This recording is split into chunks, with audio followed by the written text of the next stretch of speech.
Hello दोस्तों, welcome back to my channel. और आज मैं लाई हूँ यूपीएससी मेंस आंसर राइटिंग, जो कि सीरीज चल रही है और ये सीरीज कंटिन्यू चलेगी। और ये 2022 का क्वेश्चन है। 2022 का क्वेश्चन हिंदी का क्वेश्चन होगा, हिंदी मीडियम में। और प्रीवियस ईयर सारे क्वेश्चन होंगे स्टेप बाय स्टेप, जीएस 1 2 3 4 के। तो डेली ये आएंगे आंसर, जो आपको एक मॉडल बताएंगे कि हाँ कैसे सॉल्व करते हैं। और ये सारे क्वेश्चन तो प्रीवियस ईयर के हैं, जिससे आपको पता चलेगा यूपीएससी किस तरह से क्वेश्चन पूछता है। ठीक है, तो ठीक है, स्टार्ट करते हैं। तो ये क्वेश्चन है, पेपर थर्ड है और सामान्य अध्ययन सेकेंड पेपर है। पेपर थर्ड इसलिए क्योंकि पहला पेपर जो होता है ऐसे का होता है, सेकेंड पेपर जो होता है वो मतलब पेपर के हिसाब से, बाकी आप समझिए जीएस 2 है। तो शासन, इसमें यूनिट सेकेंड है, जीएस 2 पेपर है। शासन व्यवस्था, संविधान, शासन प्रणाली, सामाजिक न्याय और अंतर्राष्ट्रीय संबंध, तो इससे रिलेटेड है। और क्वेश्चन है, भारत में आधुनिक कानून की सर्वोच्च महत्वपूर्ण संस्था सर्वोच्च न्यायालय द्वारा प्रभावितों का संविधान है। तो यहाँ पर इंग्लिश में दिया है, अगर आपको ये ना सुनना है तो यहाँ इंग्लिश दिया है। The most important institution of modern law in India is the constitution influenced by the supreme court. 150 word में लिखना है, 10 मार्क्स का क्वेश्चन होता है, ज्यादा वर्ड नहीं होते हैं और इसी में एक्सप्लेन करना होता है। तो इसे पूछ रहा है कि भारत में आधुनिक कानून की सर्वोच्च महत्वपूर्ण संस्था सर्वोच्च न्यायालय द्वारा प्रभावितों का संविधान है। मतलब संविधान का जो भी प्रावधान बनता है, संविधान में क्या सही क्या गलत, उसको किस तरह सुप्रीम कोर्ट पावर, उसके अंडर में पावर होता है कि उसको व्यवस्थित रखे। ठीक है, क्वेश्चन को सॉल्व करते हैं। तो भारत, इसको एक्सप्लेन करेंगे। भारत के सर्वोच्च न्यायालय द्वारा पर्यावरणीय, जो कि रिसेंटली उस टाइम, रिसेंटली क्या पिछले साल ही मुद्दे में था, पर्यावरणीय समस्याओं का संवैधानिकीकरण भारत में आधुनिक कानून की एक महत्वपूर्ण उपलब्धि है। सर्वोच्च न्यायालय ने पर्यावरण की रक्षा के महत्व को पहचाना और कई पर्यावरणीय मुद्दों के समाधान के लिए संविधान के तहत अपनी शक्तियों का उपयोग किया है। तो सुप्रीम कोर्ट ने जब भी देखा कि यहाँ पर्यावरण के मुद्दों पर कोई डिसीजन नहीं लिया जाता है, तो वो सुप्रीम कोर्ट लेता है।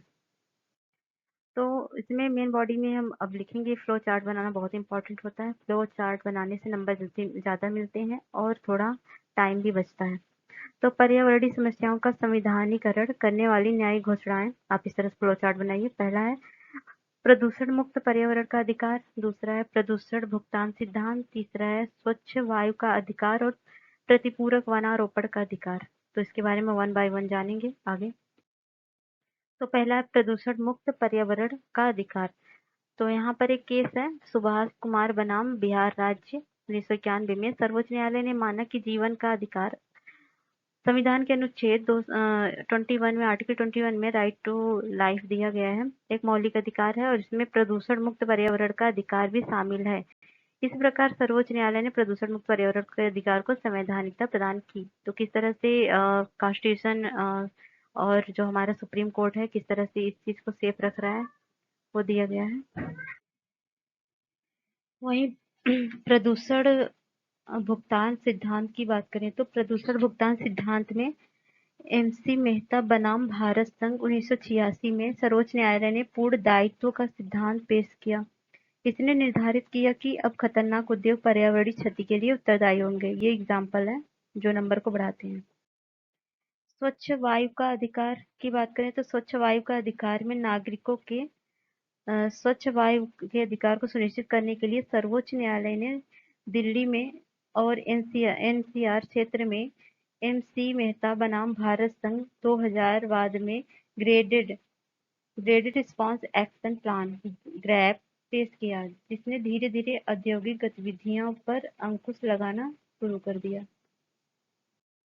वहीं प्रतिपूरक वनारोपण का अधिकार की बात करें तो प्रतिपूरक वनारोपण मतलब फॉरेस्टेशन का अधिकार, इसके तहत सर्वोच्च न्यायालय ने वनारोपण के लिए जुटाई गई धनराशि के दुरुपयोग को रोकने के लिए प्रतिपूरक वनीकरण को प्रबंधन योजना प्राधिकरण कैंपा की स्थापना की, जिसके परिणाम स्वरूप कैंपा अधिनियम 2016 संबंधी प्रावधान अनिवार्य बन गए।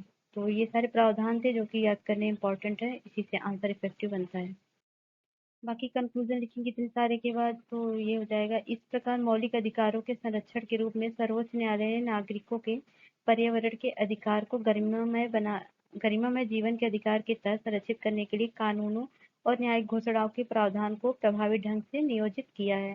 तो इस तरह से छोटा-सा कंक्लूजन आप कोई भी दे सकते हैं, अच्छा-सा जो भी हो, सारे जो भी मेन बॉडी लिखा है, आपने जो इंट्रो लिखा है, उसके बेसिस पे। तो कंक्लूजन लिखना बहुत इंपॉर्टेंट है, कभी भी कंक्लूजन मत छोड़िए, 2 लाइन में लिखिए, लेकिन लिखिए। तो ठीक है। तो ये आंसर कैसा लगा बताइएगा, और ये आंसर राइटिंग सीरीज आपको कितना मोटिवेट कर रही है और कितना समझने में अंडरस्टैंडिंग क्रिएट कर रही है कि कैसे क्वेश्चन को सॉल्व किया जाता है, आप बताइएगा जरूर। Thanks for watching. Bye bye.